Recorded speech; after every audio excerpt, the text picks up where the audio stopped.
For Black Panther, Wakanda Forever, we were lucky enough to make 2 different costumes for one of the main characters, Namor. And we made his ceremonial armor as well as what we called the fight look. It was such an honor working with a costume designer like Ruth E, who's so renowned and so amazingly creative and passionate about what she does. Ruth had these amazing, really bold graphic designs for each of the costumes, and our role on that was really working with her to kind of bring authenticity to the costumes. What Ruth wanted to achieve with these costumes, especially for the Talokan tribe that Namor and Namora and Atuma are all part of, is just a real life, kind of ancient feel, so it feels like a culture that's been around for thousands of years. We really aspired to make the costumes feel like artifacts. Part of the process for that was trying to understand what gave historical pieces a certain quality. What tells you something's ancient versus something's brand new? What tells you something is made by hand versus made by a machine? So by studying what had been done before and then seeing how we could apply the qualities of these things, we were able to bring a lot more realism to pieces. In the first film, this vibranium is a metal that's only mined in Wakanda, but in the second film, they discover this new vibranium underwater. We now had to come up with this vibranium jade, which was a material we knew that Namor's costume was going to use heavily, but we didn't know what that material looked like. So we went right back to what does jade look like, and then how can we put just a little fantastical twist on that material to bring it into something which was part of the Marvel world. Mixing different coloured greens and blue resins and then adding metallic flakes, thinking that maybe there's streaks of vibranium through the jade and that's how it has this strength.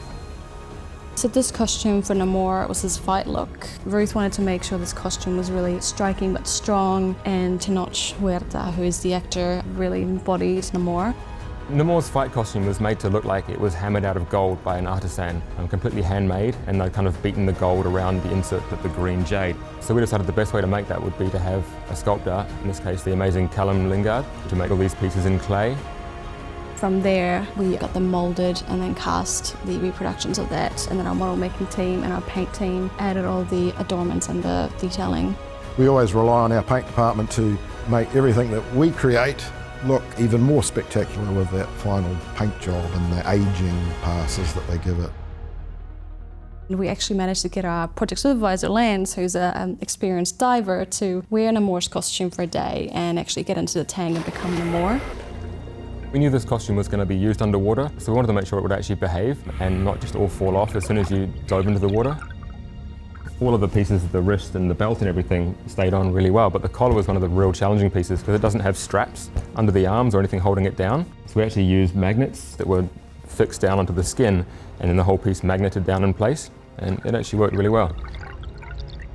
For Namor's ceremonial armor, we created the headdress by first physical sculpting it. We actually used really traditional hand sculpting techniques. Our senior prop maker, Patty, actually hand sculpted it based on the reference on the artwork provided by Ruth's team. And from there, our 3D modelers, Catherine Parr and Fabio Paiva, took over and started adding all the really intricate detailing and the texturing. Ruth was looking for something rich and unique for Namor's cape, and that was a really great opportunity for us to do what we do best, which is bring in some genuine hand-woven techniques. It was woven on the loom using a selection of linen yarns that created an undulating texture to the fabric. The tasseled fringe was handmade using metallic gold beads, rayon threads, and tiny little hand-cut pieces of shell to create a really lovely fluttering motion. Through the mantle and down through the belt, we used a lot more 3D printing so that we can create wearable prototypes. It's so important that this thing would move well and would be articulated. When you raised your arm, there was a jaw of the dragon here, and as you raise your arm, the jaw closes. Once all the masters have been established using 3D prints, they then get textured by our props department, and they add in all of the gold details and all of the jade pieces. We're kind of adding in really fine cracks and details which kind of lend itself to that jade look. What we're hoping to achieve is that when an actor or a performer or a stunt person puts on a costume, it aids them in their performance, it helps them transform into that character.